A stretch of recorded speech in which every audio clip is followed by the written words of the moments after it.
په سلامونو مو هرکلی کومه خوښ یم چې له تاسو سره په یوه بله نوې ویډیو کې یم. که مو چینل نه یې سبسکرایب کړی چینل سبسکرایب کړئ، ویډیو لایک او شیر کړئ. نننۍ ویډیو مو د قیس احمد په باره کې ده. لکه څرنګه چې تاسو ټول خبر یاست، قیس احمد استرالیا کې ده او د بیګ باش په لوبو کې بوخت ده. د بیګ باش د لوبو اولنی پړاو پای ته رسېدلی ده، اوس چې د دوهم پړاو یې پیل شوی ده چې سیمي فاینل ورته ویلی شو.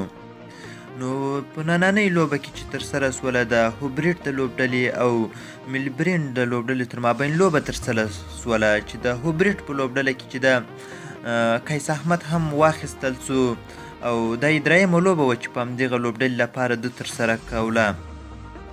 خو هوبریټ لوبډلې اول بیټینګ ترسره کړه او 153 منډې هدف ورکړ د 7 لوبغاړو په سوځېدا سره، خو ملبرین لوبډله وتوانېدله چې یاد هدف پوره کړي د 4 لوبغاړو په سوځېدا سره. خو قیس احمد نن یو ډېر بهترینه بالینګ ترسره کړ چې 4 اوره یې ترسره کړلو او 3 مهمې ویکټې پکې واخیستلې او 33 منډې ورکړلې. په هر اور کې یوکانومي چې ده 8.25 ده. نو دا یو ډېر ښه خبر ده او انشاءالله چې قیس احمد به په 2020 کال کې هم د استرالیا په غوره لیګ یعنې بیګ باش کې به حتما واخیستل سي. دا د قیس احمد درېیمه لوبه وه چې د خپلې لوبډلې لپاره یې ترسره کوله په استرالیا کې.